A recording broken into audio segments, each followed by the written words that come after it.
토요일 아침 우리 모두에게, 또 우리 교회 위에, 그리고 우리나라 또 저 북녘 땅까지 주님의 은혜와 축복이 넘치시기를 주님의 이름으로 축원합니다. 우리 옆에 분들과 함께 인사하십시다. 기적이 많이 일어날 겁니다.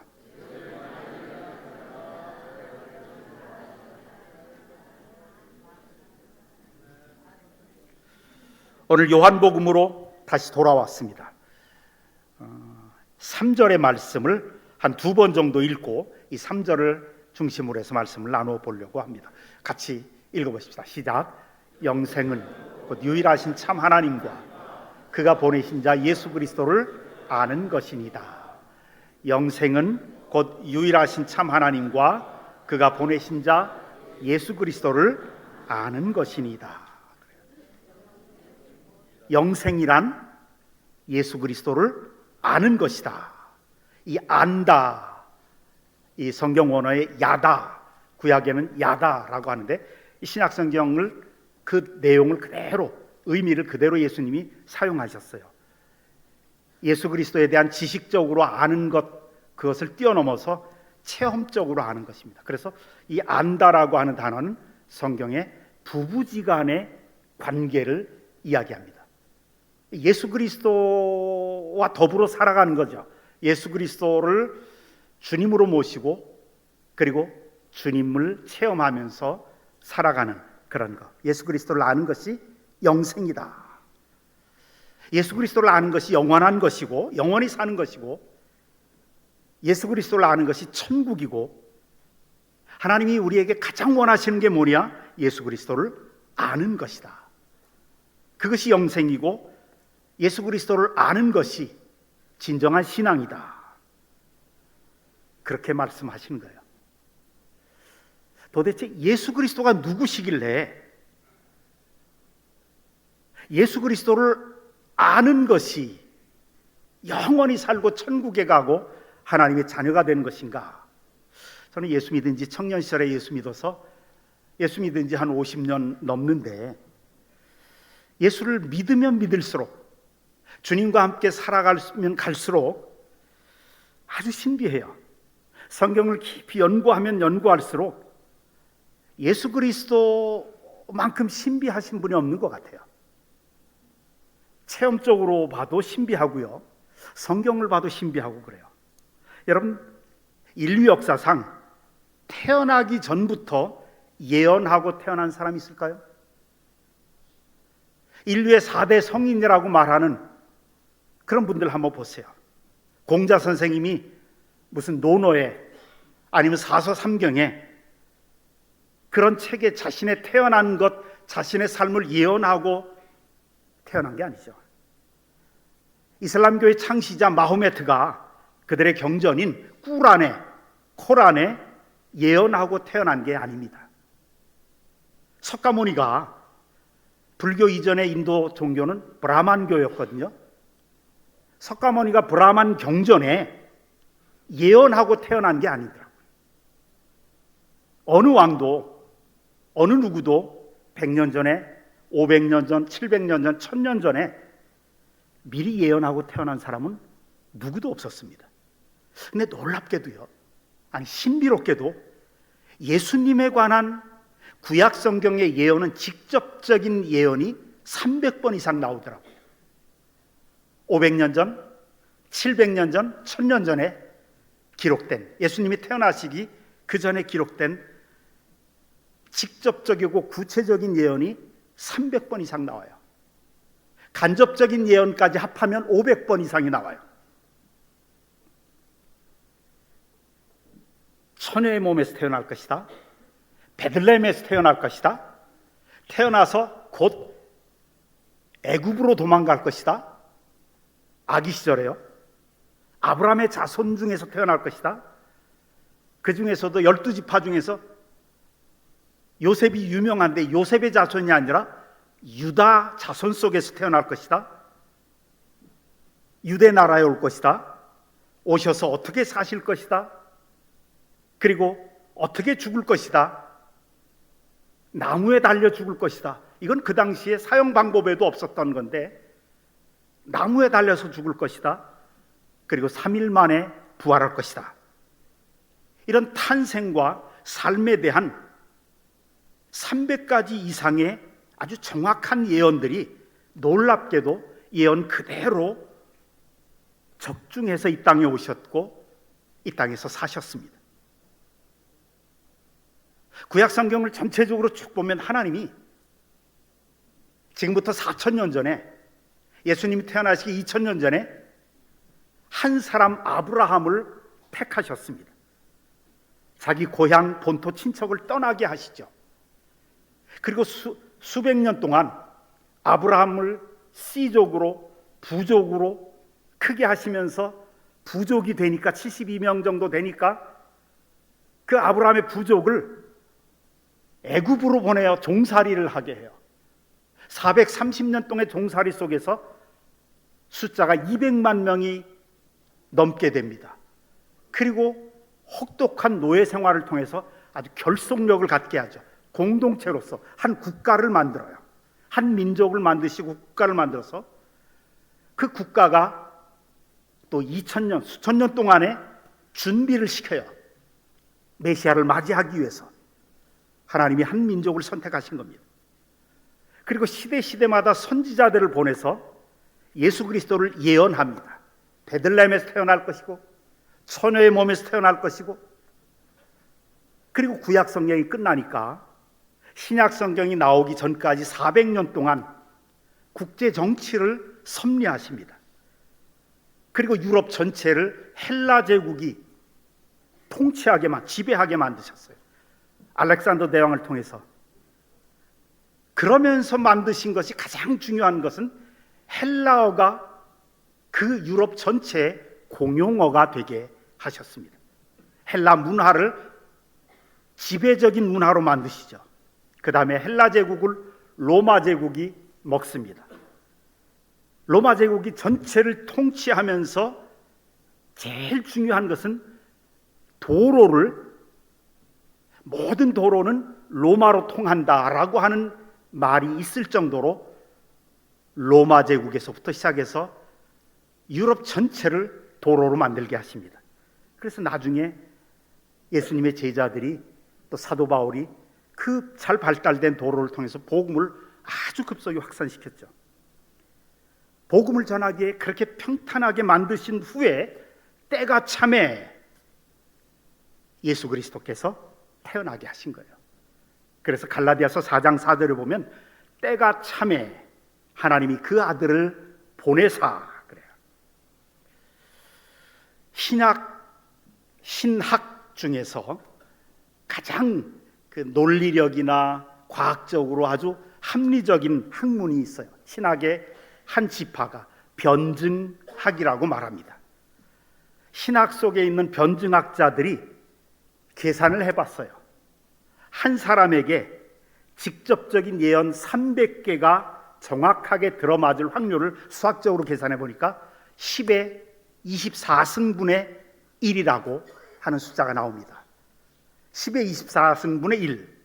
이건 뭐 어떻게 상상할 수가 없으니까 그걸 비유로 이렇게 변증학에서는 이렇게 설명합니다. 원숭이 한 마리가 거대한 컴퓨터 앞에, 모니터 앞에서 큰 자판기를 놓고 무작위적으로 막 때립니다. 막 무작위적으로 쳤는데 아무 자판기나 쳤는데 우연히 그 내용을 보니까 전 세계에 있는 도서관에 모든 책들하고 글자 하나 안 틀리고 정확하게 맞을 확률이 10의 24승분의 1이라고 합니다. 이건 도저히 불가능한 300개 이상의 예언을 정확하게 한 분 예수 그리스도에게 맞추어서 태어나게 하시고 살게 하신 이 확률이 그렇다는 거예요. 그런데 주님이, 예수 그리스도께서 그렇게 300개 이상의 정확한 예언을 성취하시면서 태어나시고 사시셨고 부활하셨다는 그것이 성경의 내용이죠. 그리고 오늘날 전 세계 인구 중에 30억의 크리스찬들이 매주 주일날 아침이면 무릎을 꿇고 그분 예수 그리스도, 그분에게 경배하고 있는 이분 예수 그리스도, 우리도 그 속에서 지금 주님 앞에 경배하고 있습니다. 예수 그리스도 그분은 인류 역사와 모든 나라와 모든 민족의 역사를 그분의 뜻대로 이끌고 가고 계십니다. 이 예수 그리스도 그분을 믿으면 멸망에서 생명으로 옮겨집니다. 사망에서 부활 생명으로, 부활의 영생으로 옮겨집니다. 그 예수 그리스도를 믿으면 사탄의 자녀에서 하나님의 자녀가 됩니다. 예수를 영접하면 우리의 영혼이 살아나서 새로운 피조물이 됩니다. 예수 그리스도의 복음을 듣고 믿으면 영혼뿐만 아니라 우리의 육신이, 몸이 살아나고 가정이 살아나고 우리 자녀들과 우리의 미래가 살아납니다. 위로부터 내려오신 말씀이신 예수 그리스도, 요한복음 1장 1절에 태초에 말씀이 계시니라, 이 말씀이 하나님과 함께 계셨으니 이 말씀은 하나님이시니라, 말씀이 육신이 되어 우리 가운데 거하심에 우리가 그 영광을 보니 예수 그리스도의 영광이다. 위로부터 내려주신 그 말씀이신 예수 그리스도가 들어가는 개인마다, 가정마다, 나라마다, 민족마다 놀라운 기적과 은혜와 축복을 받게 하십니다. 이 놀랍고 신비한 말씀이신 예수 그리스도, 우리는 그분을 주님으로, 하나님으로 믿고 있습니다. 여러분, 교회에 왜 나오십니까? 교회는 바로 이 예수 그리스도의 말씀을 들으러 오는 것입니다. 하늘의 소식, 예수 그리스도의 말씀을 들으러 옵니다. 우상 종교는 여기에서 차이가 납니다. 우상 종교는 보러 가는 겁니다. 어떤 나무나 돌로 형상을 만들어 놓고 그 형상을 보면서 소원을, 자기 마음속의 소원을 아래로 가죠. 빌러 갑니다. 그러나 우리는, 기독교 신앙은 하나님의 말씀을, 선포되는 그 말씀을 들으러 오는 겁니다. 그런데 그 말씀이 들려지면 놀랍게도요, 에스겔서 37장에 나오는 예루살렘 골짜기에 죽어서 다 말라 뼈가 되는 마른 뼈들 같은 우리의 영혼과 심령, 인격까지 살아나는 것을 보여주시는데, 하늘에서 내려오신 그 말씀을 들으면, 그게 들려지면 마른 뼈들 같은 우리의 인격이, 영혼이 살아나게 됩니다. 여러분, 그래서 우리는 말씀을 들어야 살 수가 있습니다. 말씀으로 선포된 예수 그리스도, 그분은 말씀을 통해서 성령이 역사하심으로 우리에게 오늘도 생명을 주시고 능력을 주시고 축복을 주시고 삶을 변화시키십니다. 신비해요. 제가 청년 시절부터 예수 믿기 시작했습니다. 그런데 오랫동안 믿어오면서 이론이 아니더라고요. 그냥 예수를 만나면, 예수님과 함께 살아가면 찬송하는 인생이 되더라고요. 옛날에 가지고 있었던 이 불평불만하던 이 습관, 남들 비판하기 좋아했던 이 습관, 예수 영접하니까 찬송의 사람이 되고 기쁨의 사람이 되고 감사가 넘치게 되더라고요. 부모의 말씀을 거역하고 말 안 듣고 폭력 쓰고 나쁜 짓 하던 청소년들이 교회 와서 말씀 듣고 기쁨이 충만해지고 공부도 열심히 하고 성품도 변화되는 것을 저는 참 많이 봤습니다. 왜요? 예수 그리스도께서 우리 속에 들어오시면 그분이 우리를 바꾸어 주시기 때문에 그렇습니다. 그분이 우리의 삶을, 인격을, 우리의 미래를, 우리의 운명을 바꾸는 은혜를 베풀어 주시기 때문에 그렇습니다. 주님을 영접하면 은혜와 축복을 받고 저주에서 벗어나게 됩니다. 예수 그리스도의 복음이 이 땅에 전해지기 전에 우리나라는 5,000년 동안 미신과 샤머니즘의 그 저주의 그늘 속에서 살았습니다. 한국 교회 역사를 기록한 책들을 보면 참 재미있는 에피소드들이 많아요. 우리나라의 복음이 전해진 후 얼마 안 있어서 이런 사건이 있었습니다. 경상도 어느 마을에 큰 아름드리 나무가 한 그루 있었는데 그 나무 아래에는 무당들이 날마다 그곳에 가서 나무에 색색까지 천을 걸어놓고 그 밑에 음식을 해놓고 굿을 하고 푸닥거리를 하고 점쳐주던 그런 큰 아름드리 나무가 있었습니다. 근데 어느 해인가 계속되는 가뭄으로 그 나무가 말라 죽었습니다. 그런데 땔감이 부족했던 그 시기에 몇 년이 되어도 이 나무만은 아무도 베어가지를 못하는 거예요. 왜? 그 나무 속에 귀신이 가득 차 있으니까. 그렇게 믿고 있는 거예요. 괜히 나무를 잘라가거나 그러면 귀신에게 저주받을까 봐 무서워서 사람들이 그거를 가져가지를 못하는 거예요. 근데 그 마을에 있었던 한 교회에 어떤 장로님 한 분이 이장님을 찾아갔습니다. 그리고 묻습니다. 저 나무 말라 죽었는데 제가 베어가도 좋겠습니까?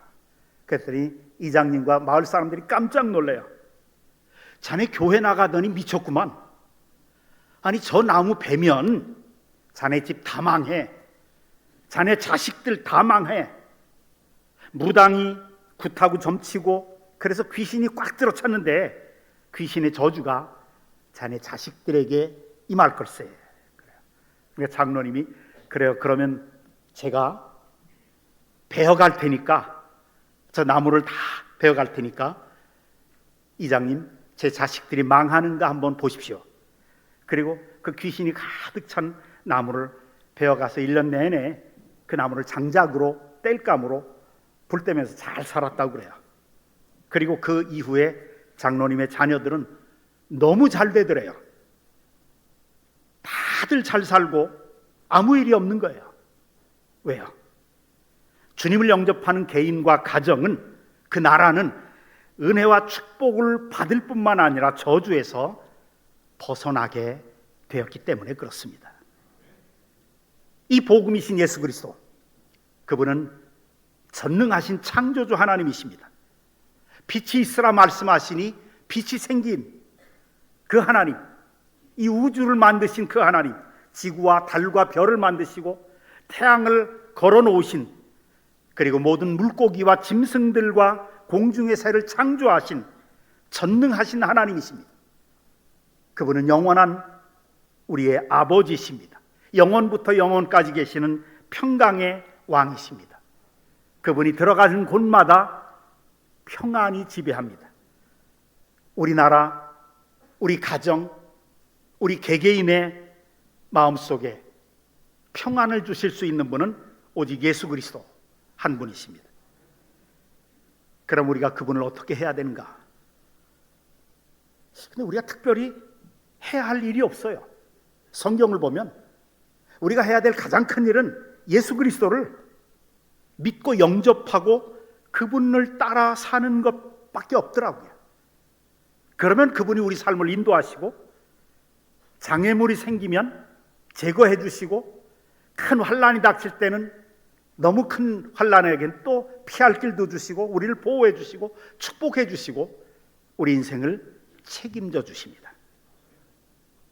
여러분, 신앙생활이 무엇입니까? 받아들이는 겁니다. 내가 주님을 위해서 뭔가를 많이 하는 그런 거 아닙니다. 신앙생활의 출발은 예수 그리스도를 내 마음속에 받아들이는 거예요. 신앙생활이란 교회에 나와서 좋은 이야기 듣고 내 삶 속에 있는 잘못된 것 고치면서 내 잘못된 성격 고치면서 살아가는 것이 아니라 예수님을 내 마음, 내 가정, 내 사업, 내 삶 속에 주인으로 인정하고 받아들이는 것입니다. 이 세상의 철학은 나의 인생의 주인은 나다라고 주장하면서 살아가는 것이 올바른 삶이라고 말하지만 아닙니다. 신앙생활이란 예수 그리스도를 내 인생에, 내 가정에, 내 사업 속에, 내 삶 속에 주인으로, 내 운명의 주인으로 받아들이는 거예요. 그러면 신비하게 달라지더라고요. 고쳐져요. 사람들은 자꾸 이 잘못된 이것을 고쳐야 되겠다. 저도 그랬어요. 내 못된 성격, 내 게으름을 고치려고 하고 애를 쓰는데, 우리 다 경험해봤잖아요. 그게 되던가요? 나도 나 자신을 못 고치겠더라고요. 그러면서 우리 자식들에겐 자꾸 지적하면서 고치라고 그러는데, 신앙생활이란 그런 게 아니에요. 주님을 받아들이고 주님 대신 주인 되심을 인정하니까 예수님이 나를 고치시더라고요. 예수님이 내 안에 오시니까 내 속에 있는 어둠의 세력은 자연히 물러가게 되어 있습니다. 내가 내 속에 있는 이 어둠을 쫓아내려고 아무리 노력을 해도 어둠을 몰아낼 수가 없어요. 그런데 빛이 들어오면 어두움은 나가게 되어 있습니다. 예수 그리스도가 바로 인류의 빛이십니다. 그분이 생명이고요, 능력입니다. 축복입니다. 우리에게 하나님의 놀라운 능력과 축복이 들어오면 저주가 물러가고, 생명이 들어오면 사망이 물러가고, 예수 그리스도를 영접하면 하늘의 문이 열려짐과 동시에 땅의 문도 열려지고 만남의 문도 열려지더라고요. 그것이 예수 그리스도를 믿는 것이고 신앙생활입니다. 그런데 이 복음, 이 예수 그리스도의 복음을 듣지 못한 개인, 민족은 어둠의 권세 속에서 살아갈 수밖에 없습니다. 복음을 못 듣고 말씀을 못 듣는다는 것처럼 비극은 없습니다. 인도를 한번 보세요.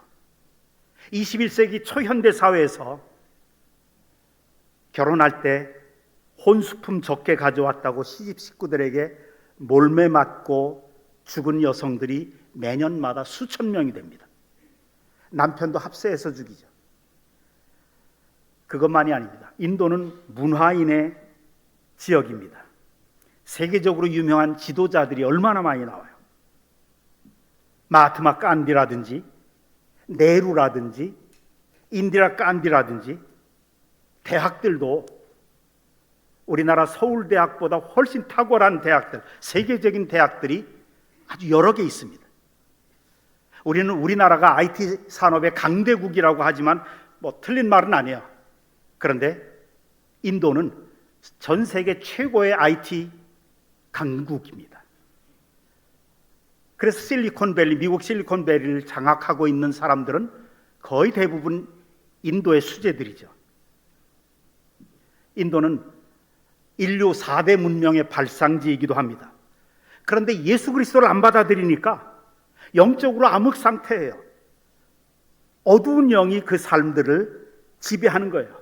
아직도 인도의 수많은 여성들이 남편이 죽으면 같이 묻혀요. 순장이라고 말하죠. 여자의 가장 큰 행복이 무엇입니까? 물어보면 나는 내 남편 죽을 때 같이 묻히는 것입니다 라고 말하고, 그런 전통이 현대 여성들에게도 계속 압박을 넣습니다. 그래서 인도 정부에서 이 전통을 깨트리기 위해서 막으려고 아무리 애를 쓰고 예산 투자해도 숨어서 하니까 막을 길이 없어요. 인도의 그 유명한 강에 아이들을 던지면서 신에게 제물로 바치는 것은 여전히 있습니다. 이걸 못 고친 거예요. 천지의 창조주이신 예수 그리스도를 받아들이지 않으니까 이런 어둠이 아직도 있는 거예요. 회교권 중동 지역을 보세요. 시아파, 수니파, 극단적인 시아파들이, 그 여성들이 아직도 온몸을 칭칭 감고 여성들에게 투표권을 준 지 얼마 안 돼요. 사우디아라비아도, 제일 발전된 사우디아라비아도 여성들이 운전할 수 있었던 건 몇 년밖에 안 돼요. 복음을 받아들이지 않으니까 전능하신 하나님이신 예수 그리스도가 들어가지 못하니까 받아들이지 않는 나라마다 어둠이 지배하고 사탄의 세력이 지배합니다. 그런데 반대로 예수 그리스도가 들어가는 나라마다 그 민족이 밝게 살고 그 문화가 밝아지고 정치가 밝아지고 기업이 가정이 밝아집니다. 우리 서구 문명의 역사를 보면 알 수 있잖아요. 스위스 같은 나라를 보세요. 노르웨이나 덴마크나 스칸디나비아 반도 나라들을 보세요. 북유럽에 있는 나라들, 기독교를 지금부터 700년, 800년 전에 받아들였잖아요. 그런 나라들의 선조가 누구예요? 바이킹족들이거든요. 바이킹족들이 해적질만 하면서 살았지만 한 가지 복음을 받아들였어요. 예수 그리스도를 받아들이고 나니까 그 결과가 어떻게 됩니까? 오늘 인류 역사상 최고의 선진국들이 됐죠. 놀라운 축복을 받게 된 겁니다. 하나님의 축복이 있어야, 메시아 예수 그리스도의 축복이 있어야 나라가 복을 받게 됩니다. 여러분, 잘 살고 선하게 살고 보람 있게 사는 길은 교회에 안 나오셔도 이 세상에서 얼마든지 찾을 수 있고 배울 수 있습니다. 얼마든지 많아요. 교회 바깥에서 목사보다 더 좋은 강연하는 사람들이 얼마나 많은데요. 교회 바깥에서 잘 사는 길이 얼마나 많은데요. 예수 안 믿어도, 교회 안 나와도 얼마든지 보람 있게 잘 사는 길이 많습니다. 그러나 내 속에 가득 차 있는 이 죄를 용서받고 구원받고 천국에 가고 영생을 살면서 하나님의 영광을 위해서 쓰임받는 길은 예수 그리스도 이외에는 없습니다.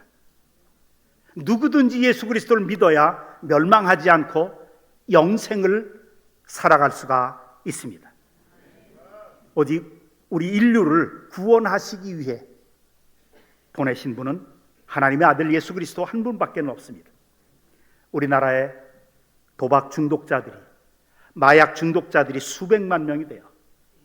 청소년들, 청년들 중에 포르노, 야동 중독자들이 수없이도 많습니다. 요즘엔 새로운 중독이, 특별히 유튜브 좋아하는 사람들 중에서 쇼츠 중독이 얼마나 많은지 몰라요. 쇼츠라고 아시죠? 그 1분 내 몇십 초 안에 아주 짜릿한 사건들을 계속 보여주는 것. 청소년들이 아침부터 집에서부터 계속 봅니다. 길 건널 때도 보고 쇼츠. 그래서 그 짜릿한 것을 몇 초 내에 경험하니까 웬만한 것은 만족이 안 돼요. 이걸 심리학자들은 중독이라고 표시합니다. 그래서 우리 자녀들 핸드폰 컨트롤을 잘해야 됩니다. 어려서부터. 이런 젊은 또 남녀를 가릴 것 없이 알코올 중독자들이 또 얼마나 많습니까? 인생을 서서히 허물어뜨리는 이 중독 고칠 수 있는 방법이 없습니다. 못 고칩니다. 복음 이외에는, 예수 그리스도 이외에는 고칠 방법이 없습니다. 그런데 예수 그리스도를 받아들이면 우리의 모든 죄가 용서되고 하늘의 자녀가 되고 새로운 피조물이 되고 그리스도 안에서 새로운 삶이 주어지고 저주에서 벗어나고 은혜를 받게 되고 성령의 능력으로 중독에서 탈출할 수가 있고 중독을 끊어버릴 수가 있습니다. 예수 그리스도 안에는 어둠이 없고 저주가 없고 불행이 없습니다. 주님이 말씀하시죠. 할 수 있거든이 무슨 말이냐? 믿는 자에게는 능치 못할 일이 없느니라. 예수 그리스도가 여러분들의 마음속에 들어가면 인생관이 달라지고 삶의 목표가 달라지고 가치관이 달라져서 주관이 뚜렷해집니다. 미래가 분명하게 보이게 됩니다. 그리고 예수 그리스도로 말미암는 축복의 주인공이 되고 주님이 항상 여러분들과 함께 동행하십니다. 세계 인류 온 역사의 복의 근원이 될 수가 있습니다. 여러분의 가문은 예수 그리스도를 여러분의 가정으로 받아들이면 여러분들의 가문은 크리스찬 명문 가문이 될 수 있으며 우리 주님이신 왕이신 예수 그리스도의 로얄 패밀리가 되는 것입니다. 2025년 새해에는 우리뿐 아니라 우리 믿지 않는 가족들까지, 사랑하는 사람들까지 예수 그리스도를 믿고 받아들여서 은혜와 축복이 풍성하게 넘치는 한 해가 되시기를 주님의 이름으로 축원합니다. 기도하십시다. 하나님, 예수 그리스도를 우리에게 주심을 감사합니다. 우리 마음속에 예수님을 주님으로 모십니다. 가정의 주인으로 모십니다. 우리 사업의 주인으로, 우리 인생의 주인으로 모시오니 저희들을 지배하여 주시고 어둠을 몰아내 주시옵소서. 우리 구세주이신 예수 그리스도 이름으로 기도드리옵나이다. 아멘.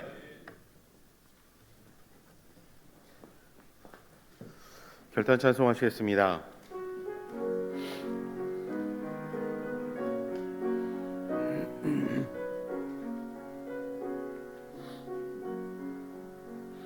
여기에 모이느니 주의 은총 받은 자여라. 주께서 이 자리에 함께 계심을 아노라.